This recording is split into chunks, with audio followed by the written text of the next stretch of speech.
তোমাদের তো আগের দিন দেখিয়েছিলাম যে আমি সোয়াবিন দিয়ে সবজি দিয়ে কীভাবে আমি বানাই তরকারিটা। দেখতেই পাচ্ছ এখানে সোয়াবিন, আলু আর এদিকে রয়েছে হলো গাজর সুন্দর করে, আর একটা পটল দিয়েছিলাম, এটা আর কি সেদ্ধ করা চলছে। আর সাথে আমি একটা ডিমও দিয়ে দিয়েছি, ডিম সেদ্ধ খাবো আর কি।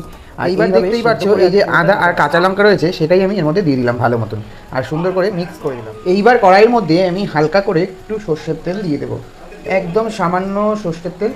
এই সর্ষের তেল একটু কড়াইটা গরম হয়েছে তখনই কিন্তু সর্ষের তেলটা দিতে হবে। আর সামান্য পরিমাণে একটু পাঁচফোড়ন দিয়েছি, সামান্য পরিমাণে একটু হলুদ দিয়ে দিয়েছি, একদম সামান্য পরিমাণে থেকে একদম এটা আমি ফোড়ন দিয়ে দিলাম। ফোড়নটা দিয়ে দিলাম সুন্দর করে। এবার হচ্ছে তরকারিটা আমার আগের দিনও তোমাদের আমি দেখিয়েছিলাম, এইভাবে আজকে প্রসেসটা তোমাদের দেখিয়ে দিলাম। এইভাবে হয়, যারা চাইছো প্লেন একদম পেটের পক্ষেও ভালো, যাই হোক এইভাবে তোমরা খেতে পারো, ভালো লাগবে আর কি, আশা করি ভালোই লাগবে। তো চলো, কেমন লাগলো ভিডিওটি অবশ্যই তোমরা লাইক দিয়ে জানিও।